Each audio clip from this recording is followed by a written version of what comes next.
Assalamu alaikum wa rahmatullahi wa barakatuh. My dear friends, this is Muhammad Asif, your class teacher and a subject teacher of English. My dear friends, we have started our grammar club book and unit number 1. It has been taught to you. And in unit number 2, we have done exercise number A till exercise number D. Now going to exercise number E, for solving this exercise number E, we need to understand what the question is about. The heading says to us that we have to use how, and with the word how we have to use adverbs. So the question is, what is the question? The question is what is adverb? Adverb. Yes. Would you tell me what is the definition of adverb? What do you mean by adverb?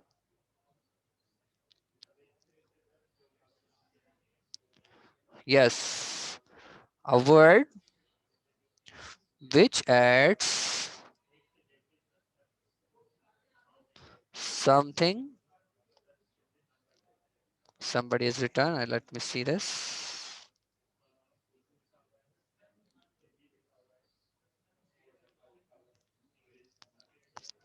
Okay.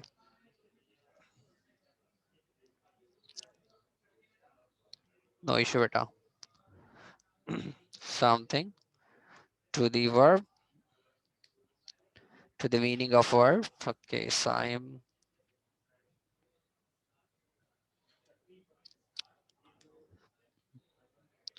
verb, add a verb.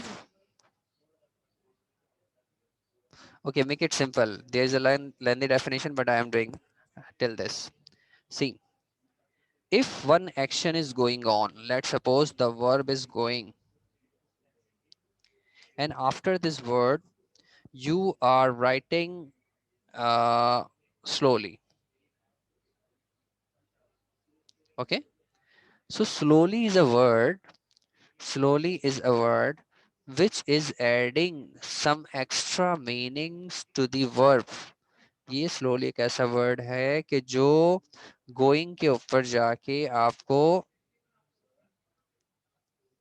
Okay बेटा Saim slowly एक ऐसा word है जो going जो है ना इस going की मीनिंग को इजाफी तौर पर बता रहा है तो ऐसा वर्ड जो किसी वर्ब को और भी है ठीक है एडजेक्टिव को भी होता है एडवर्ब की भी होता है but I am just making it so simple for you initially फिर हम एक कदम आगे बढ़ेंगे फिर एक कदम आगे बढ़ेंगे पूरी एडवर्ब की डेफिनेशन के चंक्स को फिर हम डील करेंगे अभी हम सिर्फ वर्ब को देख कर ठीक है इसके बाद यहाँ पर हम और भी कुछ ऐड कर सकते हैं according to the definition but I am not writing it right now तो स्लोली एक ऐसा वर्ड है कि जो आपको यहाँ पर मतलब में इजाफा कर रहा है लेट सपोज अगर मैं यहाँ पर लिखता गोइंग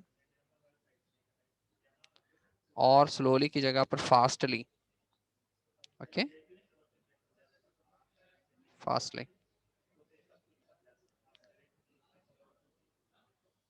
फास्टली आपके पास एक वर्ड आ गया जो गोइंग को बता रहा है फास्टली स्लोली ओके यहाँ पर ये जो फास्टली का वर्ड है या जो स्लोली का वर्ड है वो एक ऐसा वर्ड है जो वर्ब के अंदर इजाफी मालूमात को दे रहा है तो इजाफी मालूमात देने वाले जो वर्ड होते हैं उसे हम कहते हैं एडवर्ब ओके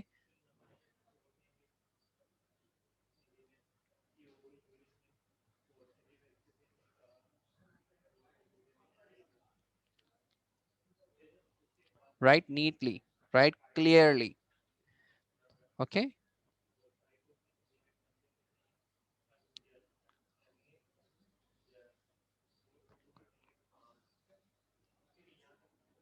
के एल वाई कॉपी क्विकली ये आपके पास दोबारा एक वर्ड है क्विकली या फिर नीटली ये दो वर्ड्स ऐसे वर्ड्स हैं कि जो वर्ब की मीनिंग्स के अंदर इजाफा कर रहे हैं so that particular verb is called adverb so first of all we have to understand what is the adverb adverb के बारे में सर ने बता दिया कि एक ऐसा वर्ड होता है कि जो आपके पास वर्ब की मीनिंग के अंदर इजाफा कर रहा होता है, वर्ब की मीनिंग के अंदर इजाफा कर रहा होता है, वर्ब की मीनिंग के अंदर इजाफा कर रहा होता है, वर्ब की मीनिंग के अंदर इजाफा कर रहा होता है। आई होप कि आपको थोड़ा सा एडवर्ब के बारे में आइडिया हो गया होगा। Now going to the exercise, and that exercise is this कि हाउ को इस्तेमाल करना है, हाउ को इस्तेमाल करना है एडवर्ब के साथ। आप यहाँ पर कह रहे हैं कि इसे एडवर्ब के साथ भी इस्तेमाल कर सकते हैं सवाल पूछने के लिए, ठीक है। और इसका इन्होंने पैटर्न बताया कि सबसे पहले लिखना है हाउ, ठीक है। फिर हाउ के बाद इसके साथ प्लस का निशान, मतलब आगे बढ़ाना है, एडवर्ब लगाना है। एडवर्ब आपको पता है अभी क्या हुआ। एडवर्ब के बाद जो है ना आपको हेल्पिंग वर्ब लगाना है, जिसे आप ऑक्सिलरी वर्ब कहते हैं। और ऑक्सिलरी वर्ब के बाद जो है ना सब्जेक्ट और फिर वर्ब लगाना है, मैन वर्ब, ठीक है। अब देखें, आई कैन प्ले टेनिस। आपने एक सेंटेंस कहा आई कैन प्ले टेनिस, मैं टेनिस खेल सकता हूँ, ठीक है। अब इसमें सामने वाले ने पूछा how well can you play tennis, कितना अच्छा खेल सकते हो।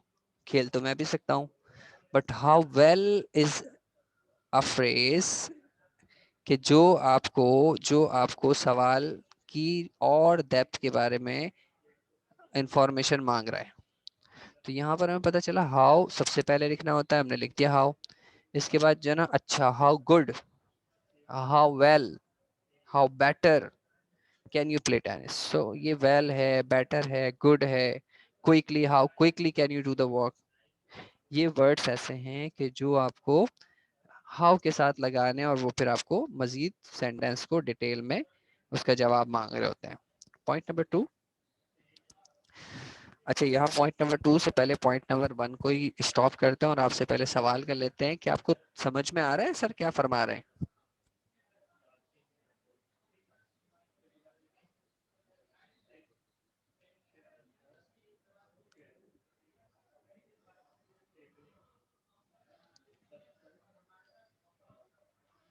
आप बच्चों को समझ में आ रहा है बेटा?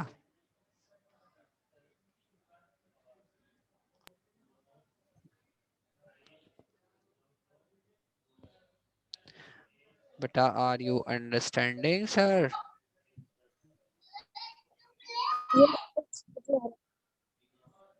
Yes, sir.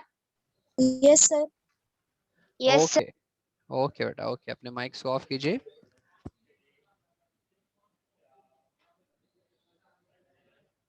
Hmm.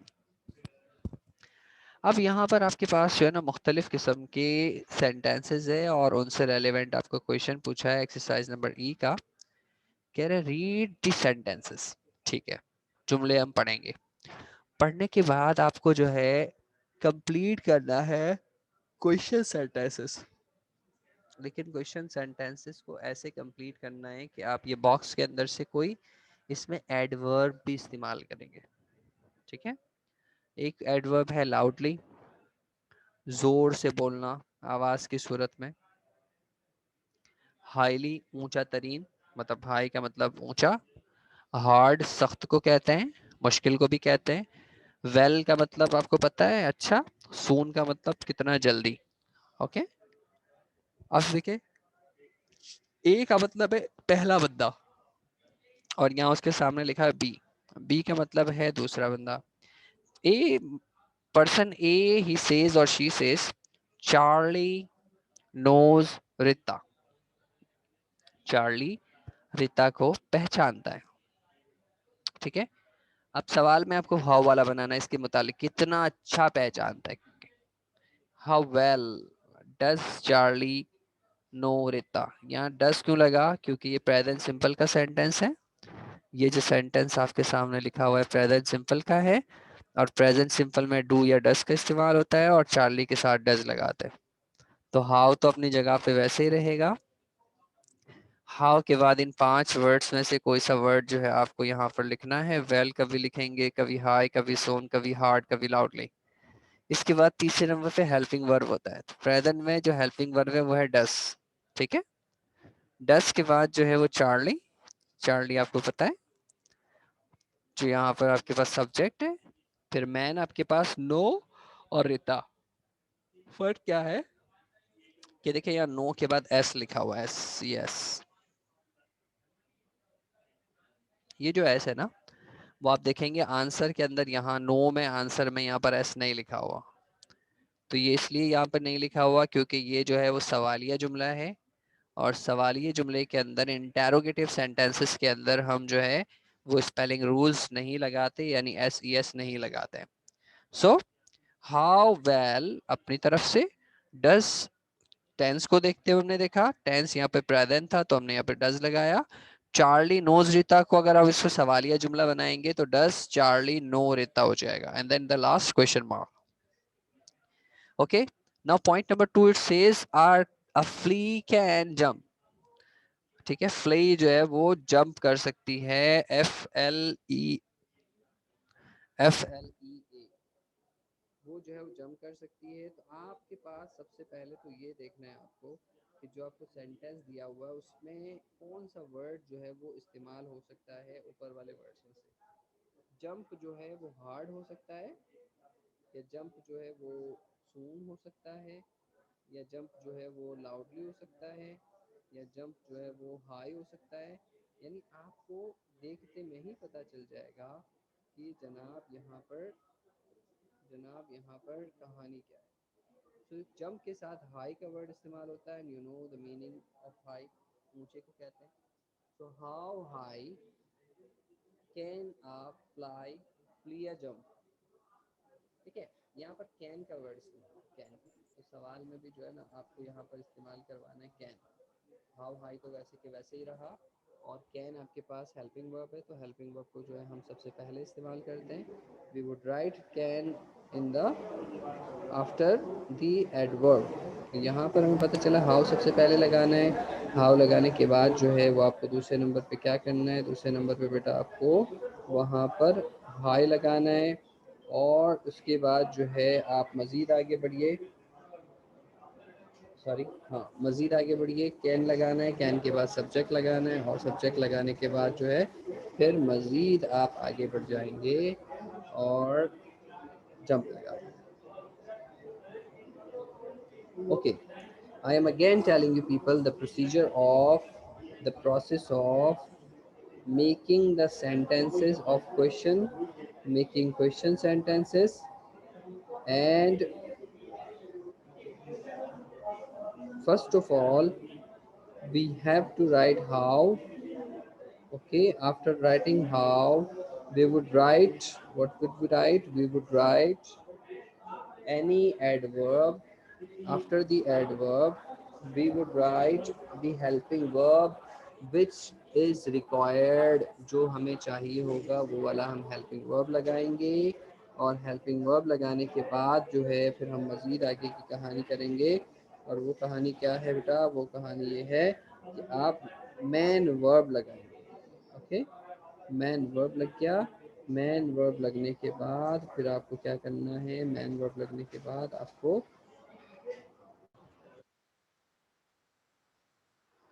yeah, point number let me okay, so point number 3 it says Jack will finish his homework।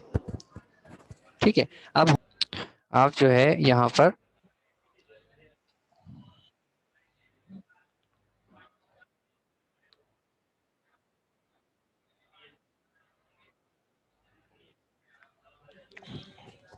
आप जो है यहाँ पर हाउ सोन लगाएंगे, और उसके बाद जो है आप उसके बाद आपको जो है वो हेल्पिंग वर्ब लगाना है, विल, और देन सब्जेक्ट होगा जैक, और then verb, and then the remaining sentence in the last question mark. In the same way, they are working. तो how hard they are they working? The dog barks at night. Barks जैसे भी देखा आपने समझ लिया कि present simple का sentence है। प्रेजेंट सिंपल के सेंटेंस के अंदर जो है जनाब आप क्या करते हैं, आप प्रेजेंट से सेंटेंस के अंदर डू या डस को लगाते हैं। So you would write here do, because dogs आपके पास क्या कहते हैं, डॉग्स जो है ना आपके पास वो सेंटेंस के अंदर प्लूरल है, और प्लूरल के साथ हम क्या लगाते हैं, डू लगाते हैं। ठीक है, आप मुझे बताइएगा यहाँ तक कोई मुश्किल कोई बात जो आपको समझ में ना आई हो बेटा।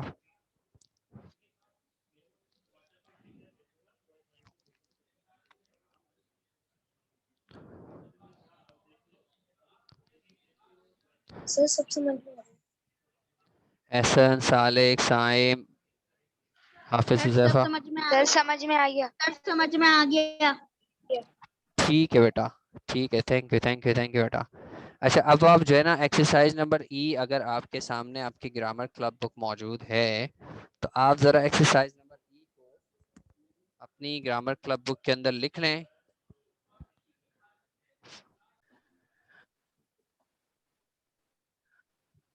ओके बॉयज, जज़ाकुमुल्लाह खैर, अस्सलाम वालेकुम वरहमतुल्लाहि वबरकातुहू।